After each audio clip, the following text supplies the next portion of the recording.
How's it going, friends? I want to give you the welcome you once again here on your channel Outsi Barajas. Today I bring you here to a beautiful place called the Murder Fraser Park here in Vancouver, Canada. This park let me comment on the very closeness of the famous Capilano Bridge. Before I begin to tell you what this horrifying video is about today, I'm showing you and welcome the new subscribers on my channel. Show you here.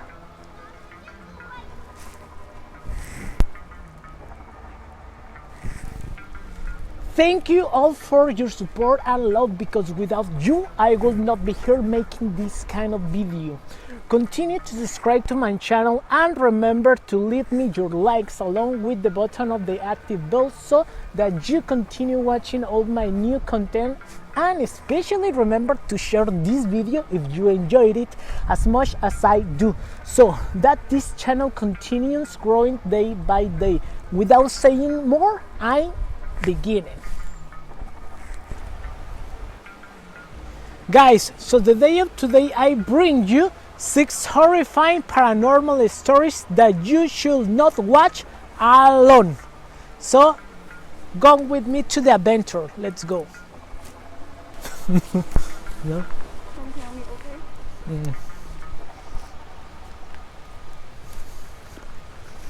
If you tell horror stories, you use the Spanish, okay? Okay. No, it's in English, sorry. This part is the one that we're going to trek in that way. But right now is a fallen tree. As you see, guys, right now is a fallen tree there as before, but right now there's a lot, so that's why we're going to try to make it as easy as possible, because it's dangerous to enter there, but that is the best place. Right now we're going to the cabins. Oh my god, this stabilizer is so much better. It's not heavy. Look, I can record easily. The other one, it was like it's heavy. Look. Right now, the last time that I went here, this stream was not here. It's because it's an artificial. It comes from there. Oh. No, it's cool. Wait. We will have a lot of time. Believe me, you're going to have a lot of time to be next to the river. I want to take you to the cabins.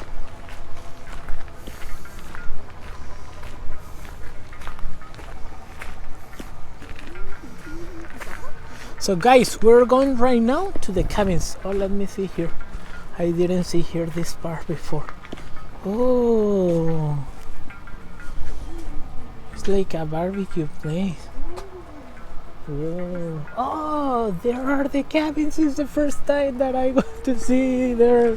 Guys, whoa. I'm so happy to bring you here, because now here in this place people are not recording the cabins. Look at them. Now you can simply close it. This is the first time that I'm going to get close to the cabins, because today they're not recording. The last video that I made here, they were recording a school spirit, something like that. Spirits school, something like that. Look at this. Wow, let me show you. Get close, take photos.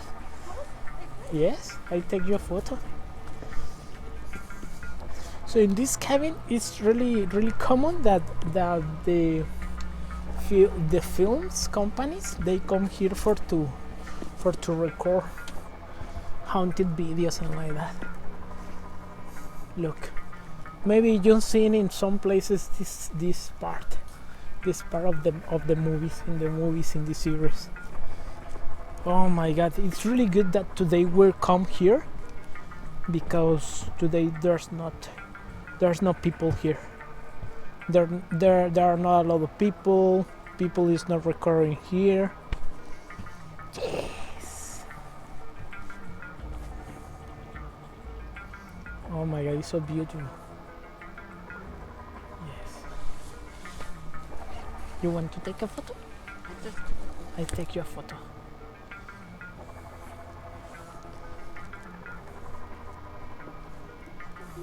I hope that you join this video of today.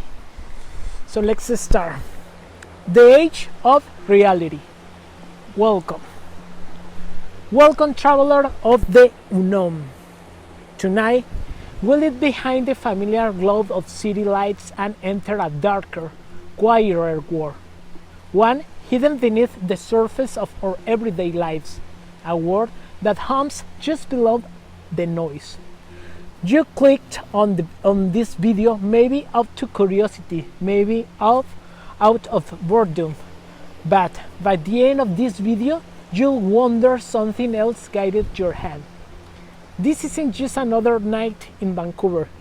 This is a city with secrets, ancient ones. Secrets kept not only in the dense coastal forest, but in the skies above and the depths below. Whispers of creatures not found in the textbooks and beings that don't belong to this world. Some people come here for the mountains, the sea, the fresh air, but others never leave. And not because they don't want to, just because they can't. So grab your headphones, turn down the lights, let the city sleep. You and I are going to explore the stories that you will make your question what's real and what's not, and what's waiting just outside your window. Let's start. Story number 1. The Grouse Mountain Lakes. Located in North Vancouver, Grouse Mountain, I started on Friday night. Eli Ramos, a 29 years old hiking guide, had spent most of his life on the trails of North Vancouver. Grouse Mountain was his second home, and he'd seen everything from bear cubs to twisted ankles. But nothing prepared him for what he could encounter one cold evening in late September. The air was unusually still that night. No wind, no birds, not even the rustling of the leaves. Eli was guided and a small group of night hikers a part of the special moonlight walk tour he offered. He reached the lookout just past the halfway point where the trees opened up to reveal a stunning view of Vancouver's glowing skyline. That's when they saw it. A light, bright, white blue, hanging motionless in the sky above the peak. At the first, everyone thought it was a drone, maybe a satellite floating in the atmosphere, but then it split in three. Three perfect orbs forming a triangle, slowly rotating in the air, completely in silence. One of the hikers, a woman named Carmen, pulled out her phone to film it, but the screen stayed black. Eli tried his walkie-talkie. Static, no signal. Then the lights began to move. They didn't glide, they didn't fly, they jumped from one point in the sky to another in a blink. Like they were skipping through the space, nothing obeying any law of physics. Carmen screamed when the light suddenly reappeared right above them, just 100 feet up. That's when the forest lighted up. A deep, low-frequency hum vibrated through the ground. The trees swayed from not from the wind, but is responding to something else. Ellie's skin prickled. Carmen dropped to her knees. Another hiker vomited. And then, just as suddenly as they had appeared, the lights vanished. The next morning, none of the hikers could remember how they got back down the mountain. Ellie woke up in his car parked perfectly outside his home. Carmen couldn't find her phone. The man who had thrown up, his name was Peter, checked into a hospital 3 days later with mysterious burns in his chest and hands. Circular, perfectly symmetrical burns. Ellie kept having the same dream every night for a week. He was walking through the forest, but everything was too quiet. Then he'd seen the lights, heard the hum, and behind the lights, something watching him, something tall, thin, no quiet human, with long, bended limbs and eyes like glass. Each time he woke up, drenched in sweat, but never afraid, just like something was missing. Then the emails started an address he didn't recognize, sending a single line every night at 3 a.m. We are not done. He blocked the address, changed his passwords, switched phones, then the emails keep coming. Always the same message. We are not done. He contacted a local paranormal researcher, Professor Linda Canak from the UBC, who had been studying missing times cases around the world for years. When Ellie showed her the boards Peter had, she turned pale. She opened a folder and pulled out an old photo from 1992. A hiker named Robert Green had vanished for 3 days and came back with the same burns, same pattern, same spot. Robert had also described the 3 lights, but his history never reached the public. Linda looked Ellie dead in the eyes and said, "They've been coming here longer than we've been recording history."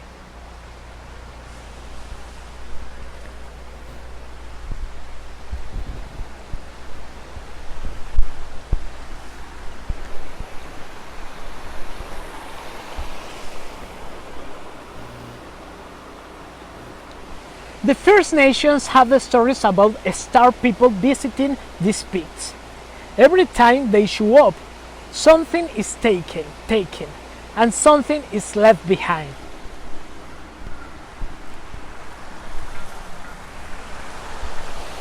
What do you think about this history, guys? I really hope you enjoyed it as I enjoyed it, this view here. Look at this, so beautiful. Okay guys, so we're going to continue that part adventure. Lam is a little bit scared. Well, I don't know if it's scared. She doesn't like too much these views, this parage, but I really enjoy these places. So look, we are here like the house that the last part you see is almost destroyed because of the falling trees, unfortunately. But well, we're going to continue this story a little bit more deep. Don't miss the second, the third, the fourth, the fifth, and the last story that I have for you. 6 stories, horrifying stories that you should not watch at night alone. Continue with me this adventure. 2. The Beast of Stanley Park. They say every city has a heart. In Vancouver, that heart is Stanley Park, a massive green space of more than 1,000 acres draped by ocean, and by day it's full of joggers, families and tourists, but by night it changes. The trees lean closer, the trails feel longer, and something in the dark watches you walk by. This history begins in 1996. Daniel Morris was a maintenance worker for the city. One of his jobs was patrolling the trails around Stanley Park after hours, making sure there were no squares, injured animals, or leftover campfires. campfires. He usually, oh my god, I get a road here. He usually did his route with a flashlight and radio, and he knew every path like he back on his hand. But one October 14th, something changed. It was just after midnight when he entered the Hollow Tree Trail, a narrow, winding path near the park's western edge. His flashlight flickered, but he chalked it up to dying batteries. The air smelled strange, like copper and wet fur.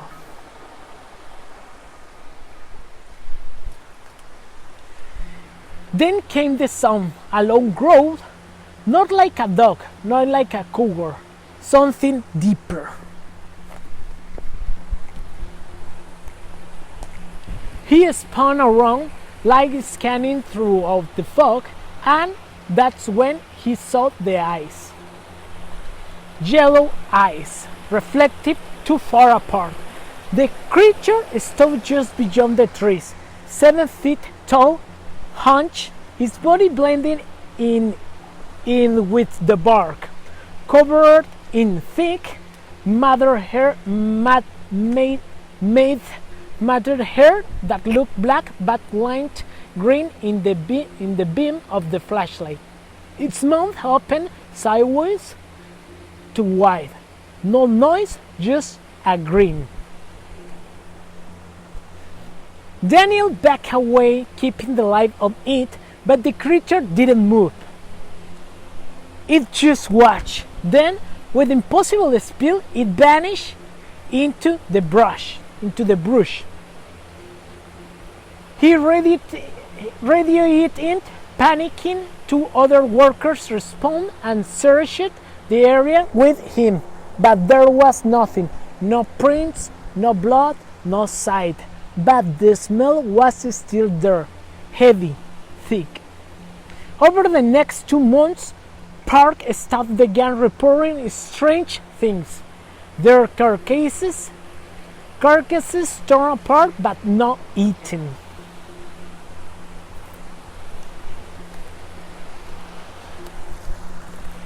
Trees scratched in patterns too high for birds. A jogger claimed he was chased by a man on all fours.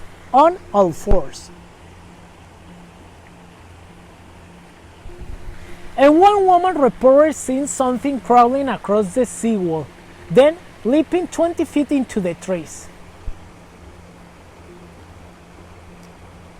But nothing ever stuck. The city downplayed it. Probably coyotes, they said, or just someone messing around, until the audio surfaced.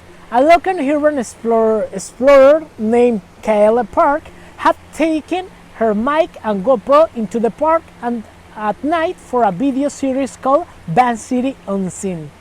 She was deep into the trails when her audio picked up something behind her. At first, it was just rustling, then the groan, and then a voice, but not a voice speaking words, just a gurgle. Distorted attempt at mimicry, it repeated her words back to her, but groaned, like something trying to sound human and failing. Hello? Is anybody there? Kayla ran. The footage is online, but grainy. In one frame, you can see something move, but just a split second, something crouched in the branches above her. She didn't go back into the park again. She moved to Calgary 6 weeks later.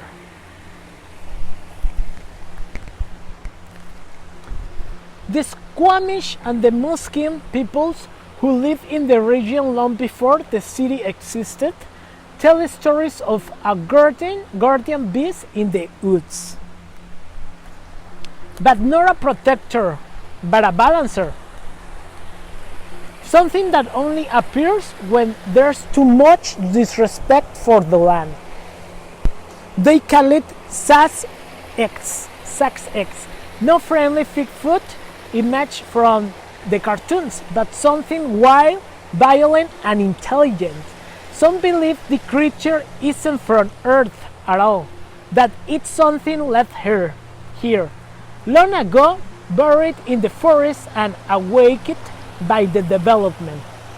When they built the roads through the Stanley Park, they say they opened something that was meant to stay closed. In 2008, a tourist vanished while jogging near Beaver Lake. No trace. Her shoes were found lying neatly at the edge of the water. No footprints, no drug marks. Police call it accidental drowning. Her mother claims she sent him a text that morning with a strange message. I don't think it's human. That was the last thing she ever wrote. To this day, park workers whisper about the beast. They won't go into certain areas after dark. They walk in pairs and you press the right person, someone who's been there long enough. They'll admit it quietly, like they don't want to be heard. There's something in those goods.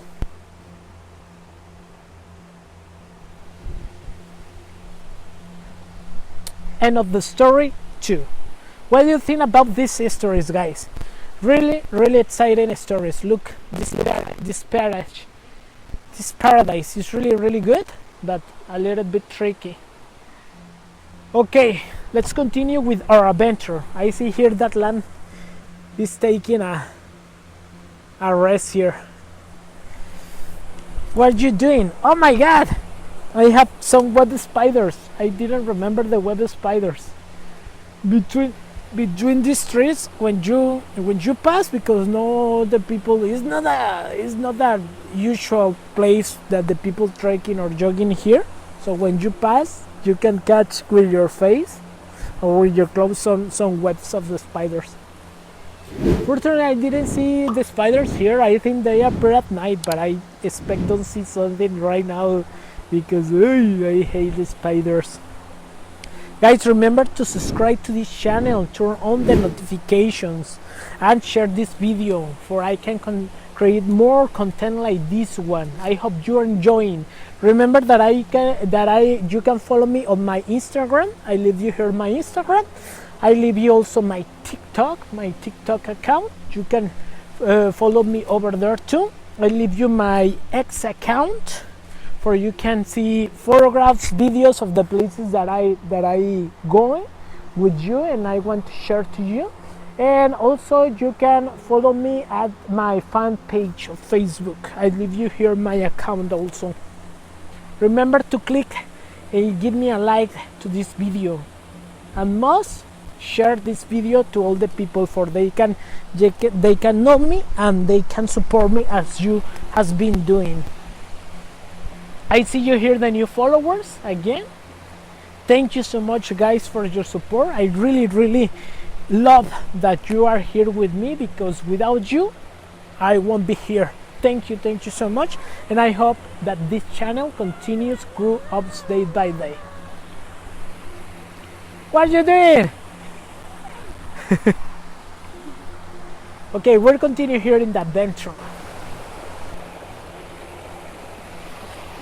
Guys and girls, we continue with the 6 horrifying paranormal stories that you should not watch alone. So now, let me ask you, ready for story number 3? This one takes us to the cold waters of Deep Cove, where something ancient waits below the surface.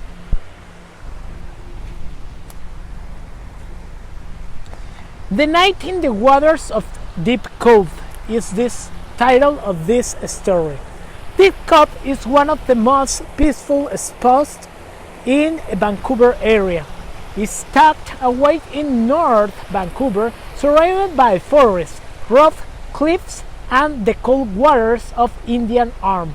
Along a fjord carved by ancient glaciers on the surface, it's paradise. Families paddle board, tents jump of rocks, kayakers vanish into the mist like ghosts.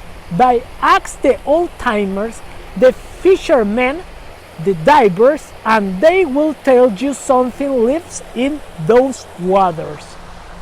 Something big, something not known to science. They call it the Whistler. In 1974, a man named Gordon Bell was fishing off the edge of Cove just after sunset. He was with his dog drinking a beer and watching the tide when he saw it. Something rise out the water. Not a fish, not a seal, something long, gray-green, with what he swore looked like fins or limbs. It breached the water quietly, no splash, then slid back under. His dog started whinnying the water around the rock. The rocks began to churn, like something circling beneath. He reeled in his line fast and began backing away, but not before hearing it. A high-pitched sound like a flute being played underwater. Long and slow, it echoed off the trees. The dog bolted. Gordon never fished there again.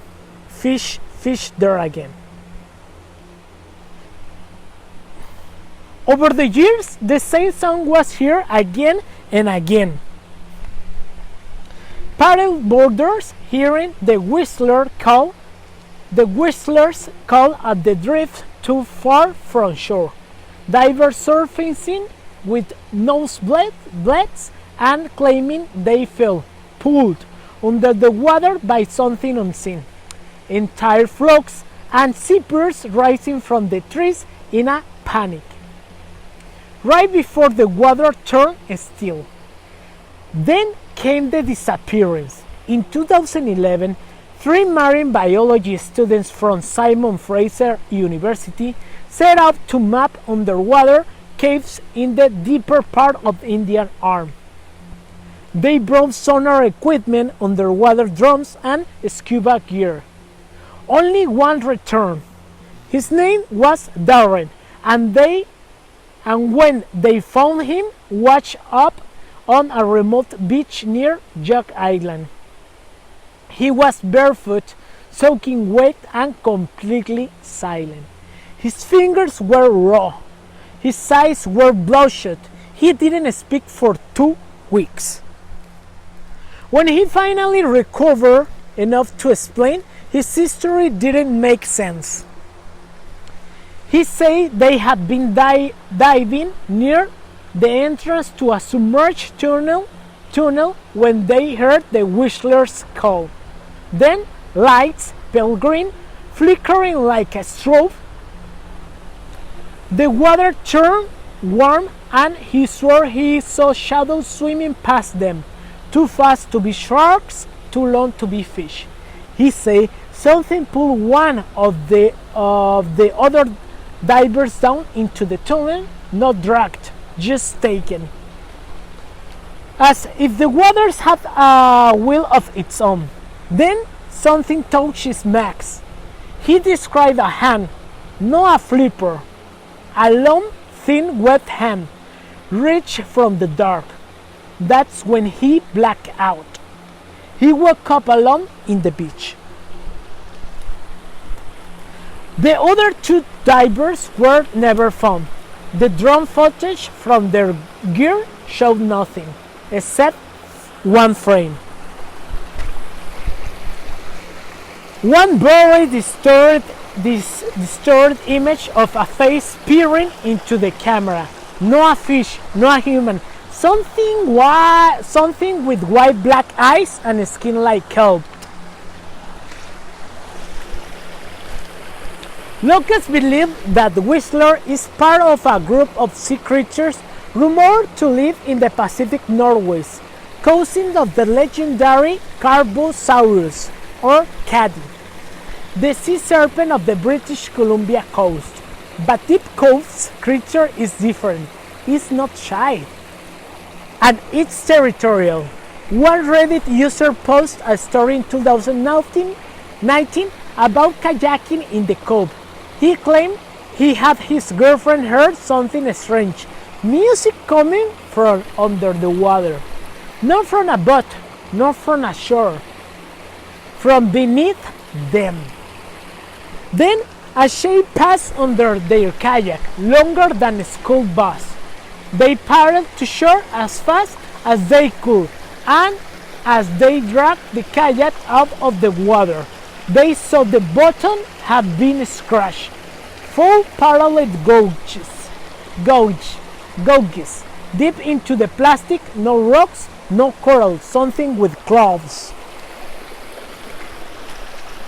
That post was deleted a week later. The account was deleted too. If you go to Deep Cove today, you will see warning signs for strong currents, jellyfish, and cold shock. But nothing about the creature, nothing about Whistler. But if you sit by the shore after midnight and listen, sometimes the wind dies, sometimes the trees go quiet, and sometimes you will hear it. That long, slow note, whistling from the depths, calling something or someone. This is the story number 3, guys. Are you ready for the story number 4? We're going to keep going. Keep going me in this huge, really good adventure that I have for you. We continue here with 6 paranormal stories that you should not watch alone. So tell me, guys, are you ready for the story number 4? Number 4, let's start. The Night Walkers of Burnaby, Montana. This one blends aliens and cryptic theories, and it gets real. Let's start. It's called The Night Walkers of Burnaby, Montana. Burnaby, Montana is known for its stunning city views, peaceful trails, and the giant stone sculptures of the playground of the gods. It's also home to Simon Fraser University and several observatories in the daytime. It's a calm, beautiful place to walk, study, or hike. But at night, the mountain becomes something else. This story begins in the fall of 2005.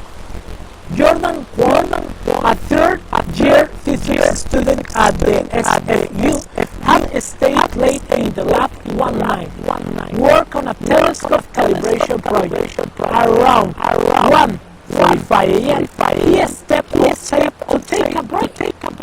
The parking lot was empty. The campus was dead quiet, and only sounds were wind and distant traffic.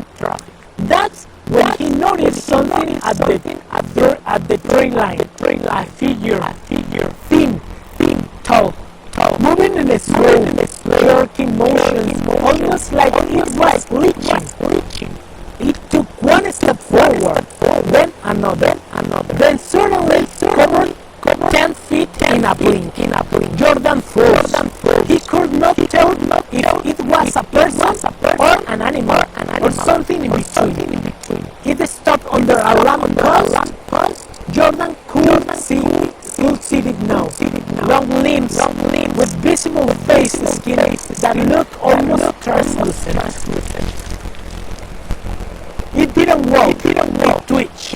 Each movement looked painful, unnatural, like a puppet. With broken strings, then it tilted its head toward him. And suddenly, there was another one just behind him. Then a third, farther off, silent, watching. Jordan ran back inside the lock the lab door. But when he checked the security cameras the next day, the motion sensors had tripped at exactly 1:46 a.m. But the video feed went black for 5 minutes.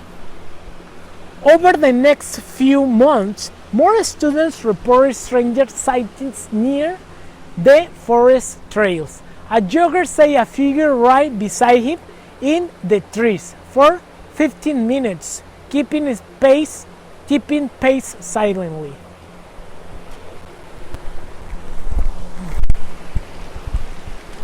A security guard reported distorted radio signals when patrolling the edge of the park.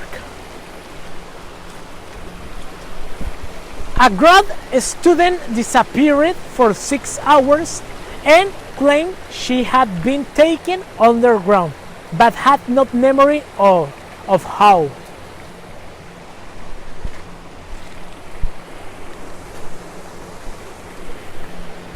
Every story described the same features: tall, spindly bodies, no faces, twitching movements, and worst of all, they always show up in threes. The university never issued a statement, but one retired groundskeeper who asked to remain anonymous told a local paranormal podcast that he had seen them two multiple times over 20 years. He called them the Night Walkers. He believed they were drawn to the mountain because of the observatory, because of what the students were trying to see. He said Burnaby Mountain was a thin place where the sky and the earth bleed into each other, where the watchers from above come close enough to touch.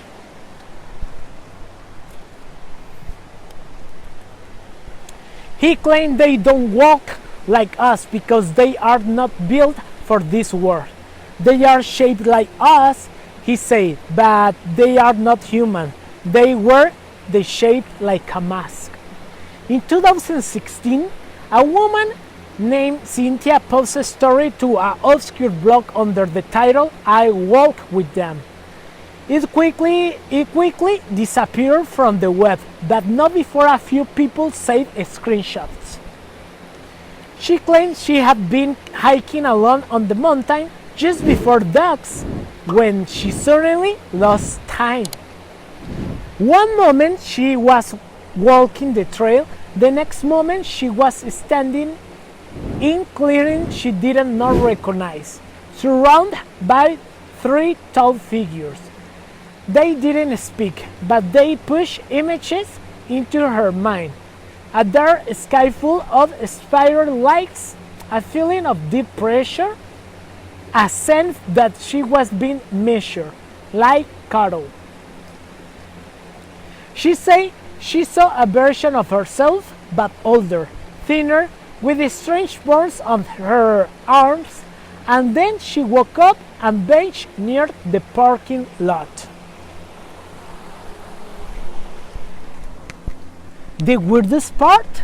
She had walked the whole hike barefoot. Her shoes were neatly placed beside the bench. Over time, people began noticing symbols carved into the trees near the observatory trails. Circles inside, triangles, long vertical slashes, what looked like stars of planetary orbits. The city dismissed them as pranks. But those who had seen the night walkers say the symbols match the positions they stand in when they appear. 3 points, a triangle, watching something, summoning something.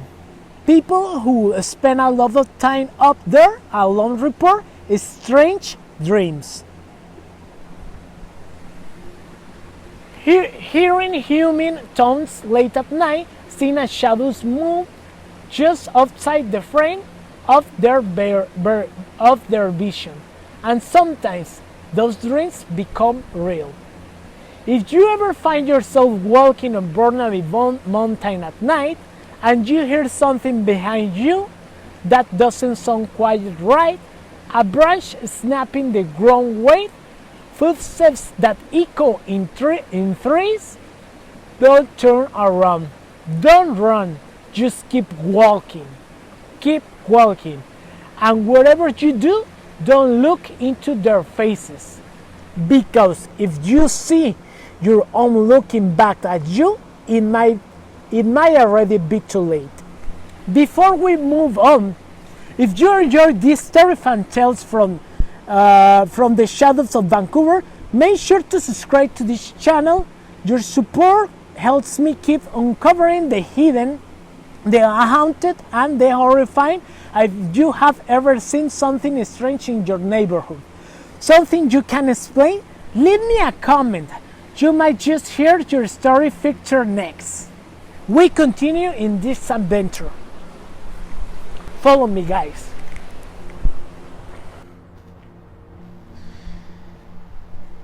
Guys, I continue here with you to continue with this video of 6 horrifying paranormal stories that you should not watch alone.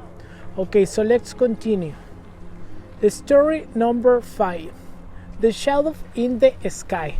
Somewhere in Vancouver, hidden between the rain-soaked streets and looming glass buildings, there's a tale that gets whispered only in the darkest corners. A story about a strange phenomenon that happened one evening right as the sky turned that eerie shade of purple-gray just before night swallowed the city whole. It all started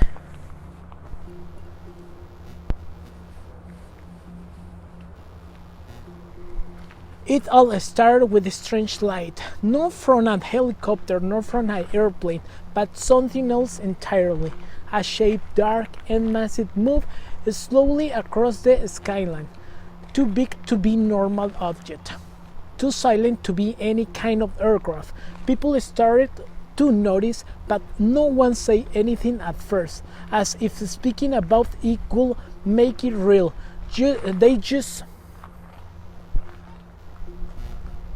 They just watched wide-eyed as the shape hovered just above the city, completely still. Then it began to move. Some said it was a massive creature, its body a mix of shadow and light, with glowing red eyes that flicker as it passed over. Others believed it was a government experiment gone wrong. Whatever it was, it never touched the ground. It just floated above the city, casting a chilling shadow over everything below. It was only when the rain started to fall, harder than usual, that the true horror unfolded. The shadow grew larger. The people began to feel the sensation of something watching them, their skin crawling with the certainty that they were no longer alone. Every corner of the city seemed to breathe with life, but not a life anyone wanted to encounter. The next morning, the sky was clear again and the shadow was gone. But the people who saw it, they never really left the city the same. They became hollow, their eyes glassed over as if they were waiting for something to return. The city pulse quickened with every passing today, and some swear that every time the rain falls a little too hard, you can still see the faint outline of that dark shape lurking just beyond the clouds.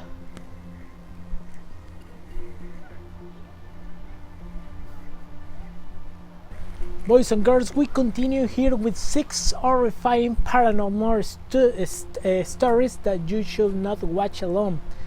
Let's continue with the story number 6 and the final chapter.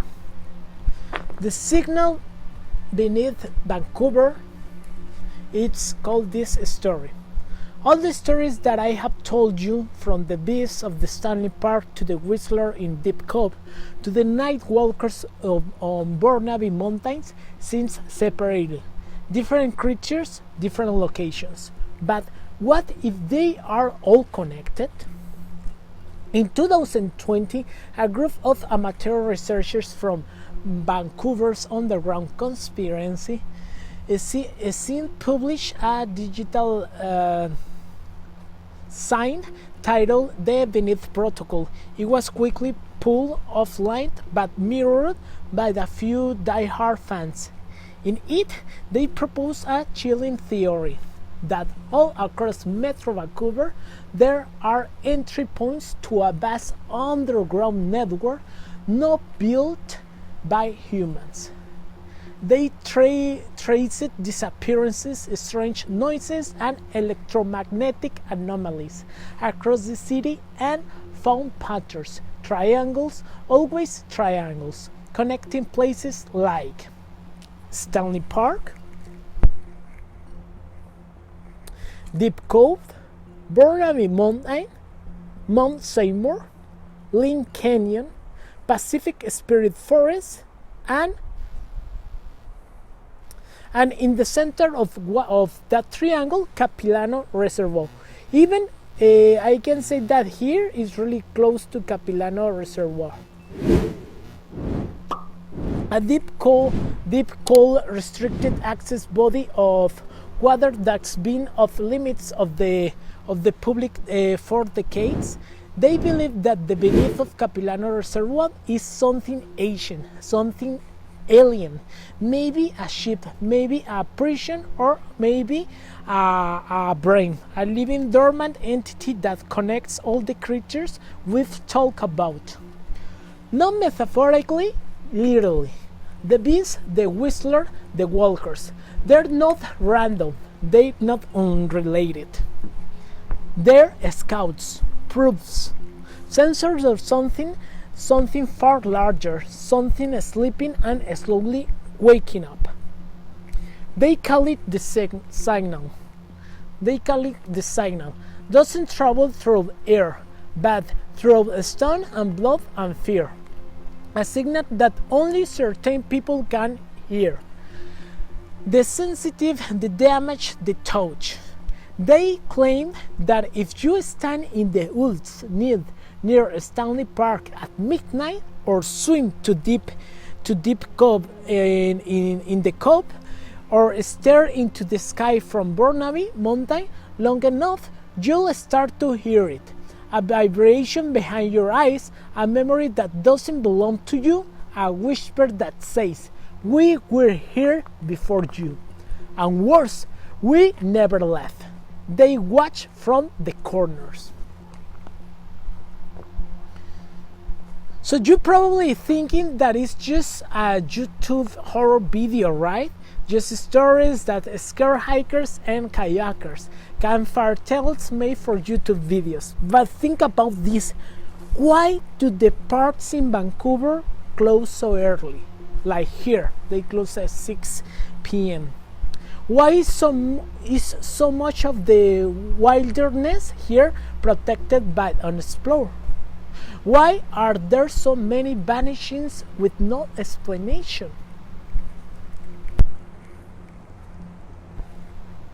Why do multiple unrelated witnesses describe the same sounds, the same shapes, the same feelings across decades?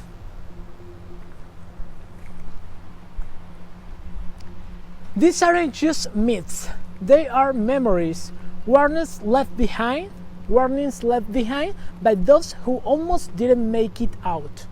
And what if the next time you take a walk through the trees, you see something watching you from the dark? What if that lock in the water blinks? What if the next time you look in the mirror late at night, your reflection moves before you do? Because here's the truth, guys. Something is under Vancouver. Be careful with that crowd because it's close to you. Something is about it, and something else is already here, walking among us, and they're watching us. Quiet, patient, waiting. So guys, if you like these stories and want more horrifying tales from British Columbia's darkest corner, subscribe. Remember to subscribe, leave a comment, and let me know what legends haunt your neighborhood. You never know, so your history might be the next. What have you thought of these stories here in this channel, your channel Outsi Barajas? Guys, if it is essential that you subscribe to this channel so you can support me, that this community continues to grow more and more. Remember that every time you share this video and give me a like to all the videos you enjoyed, you will contribute to continue to YouTube that can accept me as its partner, and so be able to make better videos with a better content, better equipment to record these videos and show them to you. Boys and girls, continue on this channel, continue here with this adventure, your channel Outsi Barajas, and follow me on this great adventure.